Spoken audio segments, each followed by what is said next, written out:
had multiple goals going into the season, and one of them was to learn how to fish in the estuary. I really wanted to make sure that I could catch fish and not be as one-dimensional of a fisherman. So I put a few key tides into different areas this season because I really wanted to learn and grow my horizons other than just being a rock fisherman like I normally am. It all started really back last season when I walked a giant beach trying to catch fish there. Didn't get a whole lot, and then ended up going into the estuary and catching a few schoolies.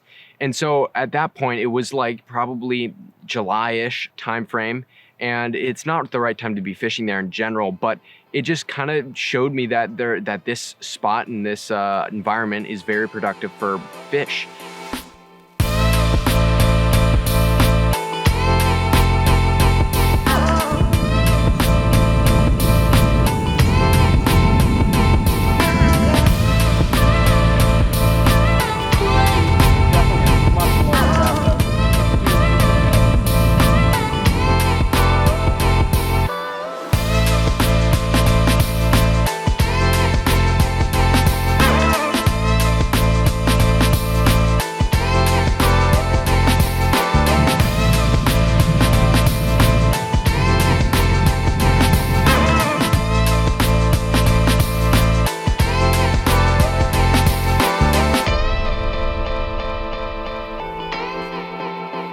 When I first started fishing in the estuary, I kind of took it from the approach that I knew. I was like, okay, I fish a lot of my areas off of wind direction, and that's just how I fish. If there's a strong onshore wind, I want to be there. And I started off the season, it was very windy spring, and the first few times that I actually ended up fishing there, it was actually extremely windy. So I was trying to read it with the wind direction, and I kind of figured out that the wind doesn't play as big a role as I thought in the estuaries in general. That few of those gusts were 40. What? One or two of these gusts? Yeah. It's got to be getting close to 40. High 30 mile an hour winds. Yeah. They shut down the wind turbines, or most of them. Yeah, okay, let's bail. The wind's just getting too much. I think really the current is so much more important. And that's something that I wasn't as used to which was really like relying on current and tides more in the estuaries than I do off the rocks. As far as the caliber of fish goes, you're getting a lot of that smaller class fish in there during the days. Bass up to roughly, high 20s, you'll get maybe a 29 incher out of there every once in a while, but like 29, 30, but it's mostly that schoolie sized bass, but it's more about getting onto those bites. And the thing is, when a schoolie sized bass is in current, it's still a lot of fun to fish for. And that's what I found. I was like, this is a great spot. It holds a large population of fish, and they're very aggressive.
Why'd you go all the way out there? Off a bit there. Why'd you go all the way out there?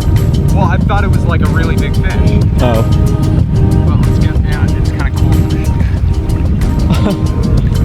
cool. I got a pretty sick shot of that. That was pretty funny.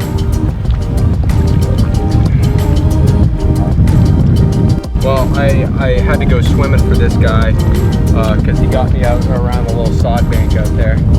So I had to throw my phone and keys on the ground. I watch where they went. What you watch there? Okay, good.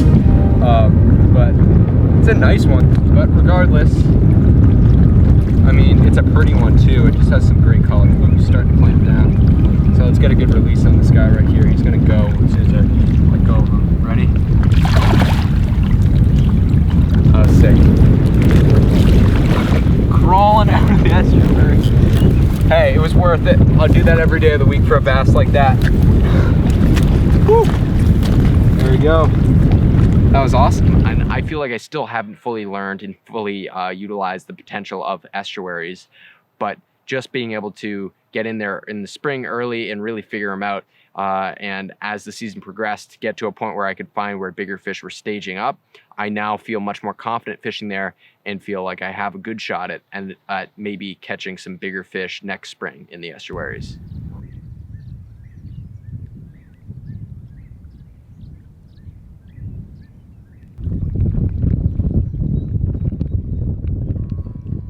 Fishing in a new location, you obviously have you obviously can't catch bass, especially big bass, every time, and there is levels of failure to them. And there was times where I really wanted to be able to catch big fish out of the estuaries, and I put a lot of key tides and times into it rather than off the rocks, where in years past, in May, we were able to pull some bigger fish from the rocks. And I think that we were able to pull bass up to 40 pounds in that time frame. But the water was still very cold off the rocks, and I felt more confident with the warmer water in the estuaries. But again, me not having the experience that I do now, I wasn't able to pull the bigger fish when they were in there.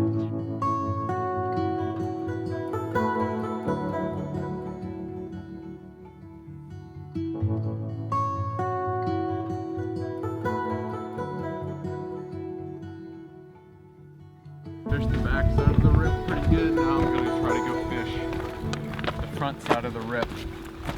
See if I can do a last minute Hail Mary.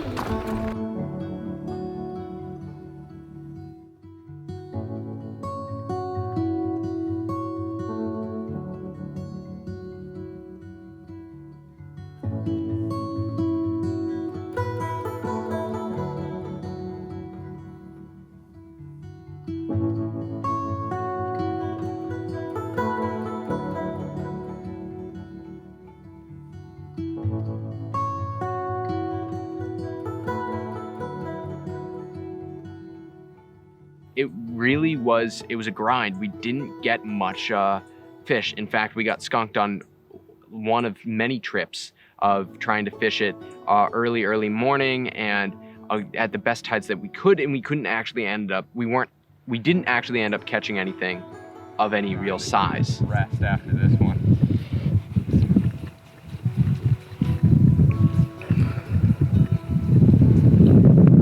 I mean, the most we've had is me kind of hearing a bass hit my plug, and that was it. I didn't even feel him. I just heard, which sounds a lot like a bass crushing the thing. I've literally yet to see a striped bass yet this morning. I'm pretty shocked, to be brutally honest.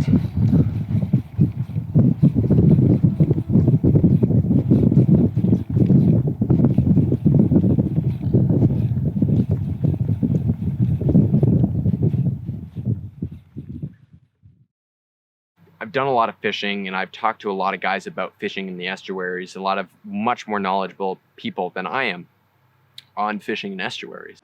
Oh, right now? Yeah. Okay. So my name's Ryan Contesal, and I basically started surfcasting Seven Stripes. Essentially, the initial effort was to kind of just reach out to a whole bunch of people who were catching big fish and kind of get this concept of conservation across to people. So estuary fishing is my favorite, and I was just telling Finn, basically there's a lot of skinny water, opposed to when you're fishing on the rocks like this, you have all this open water. The fish really only have one area, one channel to really work, and if you know the ins and outs of that channel, you know where the deep parts are, mussel beds, structure, I mean, that's where the fish are going to be hanging.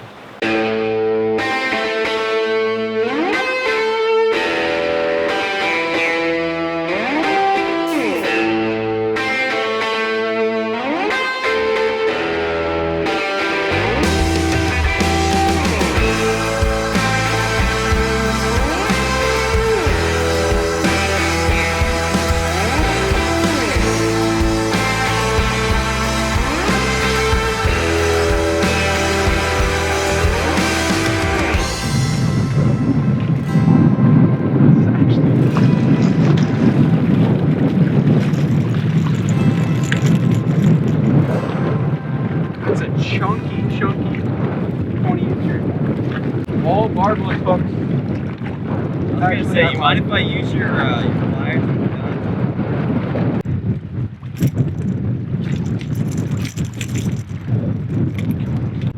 Wind. Okay, this is actually another decent fish. We ended up linking up and fishing in one of my spots that actually was producing pretty good, and I ended up catching a good amount of fish that day, and some bass even to the high 20s. Again, this was early spring. This was before even some of it was really before any of the full moons in May and anything like that, which was producing those bigger bites. But we were still getting quality, like 25+ inch bass out of it.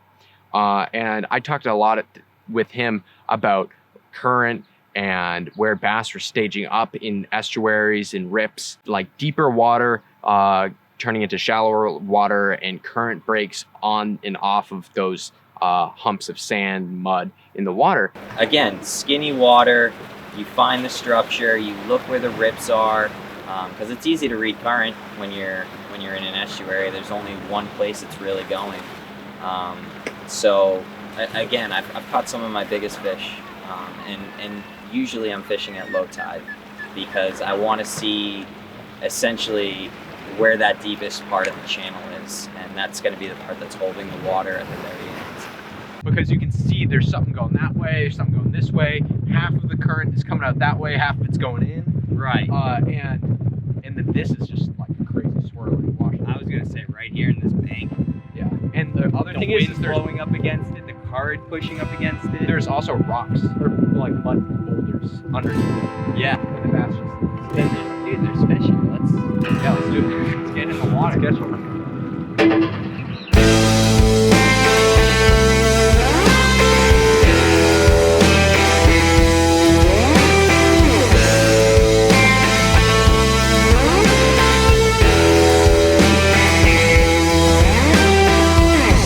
Oh my god, smallest bass ever.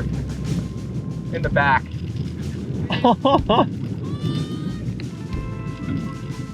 Chill. Oh my gosh, it's so small. These bass that we were catching were mostly very small schoolies, and we were talking a lot about how it's good to see that smaller population of fish thriving in a river like that. And we were talking about maybe there could be spawns in the area, or they could be spawning even in that river itself. There are a good population of striped bass in that estuary, especially new striped bass that one day could end up being those 30-40 pound fish. We got smallest bass I've ever caught in my life right there. Wow. That just shows you. You know, there's some small bass here, but there's some bigger ones too. Hey, that was completely worth coming out just for that fish right there.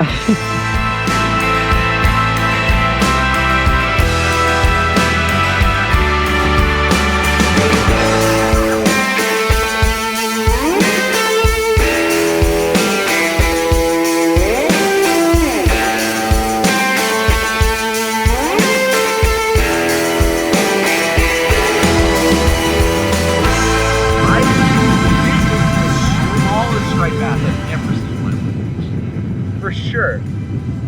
Like, he is small. Like, he is small.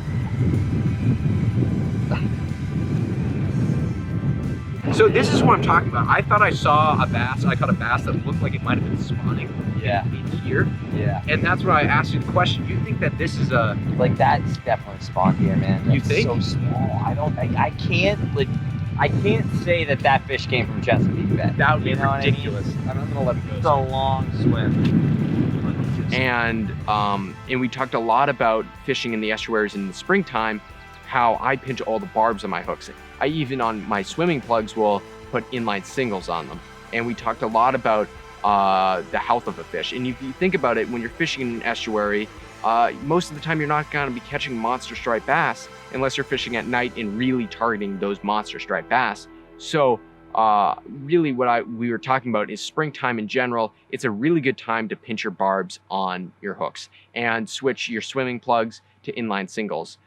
Because you don't really lose any hookup ratios, and you also don't end up losing any more fish, and it's so much healthier on the fish, and it's so much healthier on you as well. Because believe me, I've gotten hooked by hooks, and luckily I had, and with the smaller bass, and they're always much more green when you get them in, they're thrashing around. It's super easy for them to put a treble through your hand, and if if the barbs are pinched, they come right out. It's proof of the point right there, because the same thing happens to the fish. You hook a fish with pinched barbs, they're super easy to come in and out of the fish's mouth. It puts minimal stress on the bass, and then you can release them nice and healthy for the next person to get them, or for them to at least grow to be that 30-40 pound class fish that we need so desperately.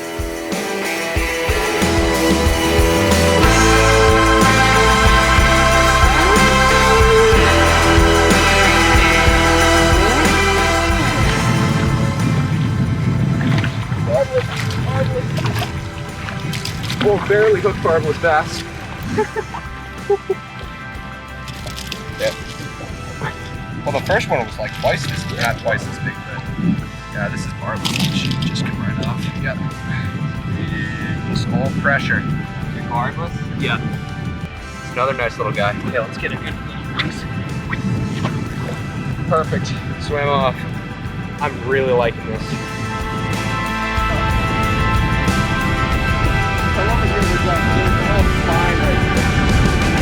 That's more about the size. These are barbless, so it just comes right off. I'll take that after the world's smallest fish. I'll take that any day of the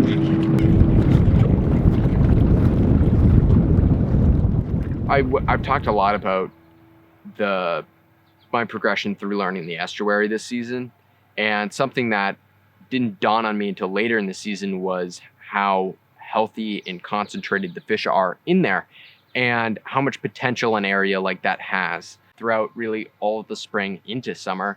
I finally figured out areas that I feel will hold bigger fish and when they'll hold bigger fish. And so I'm fortunate enough to have learned that now, but unfortunately I'm not going to be able to pull a big fish out of the water there because the water temps are so high right now.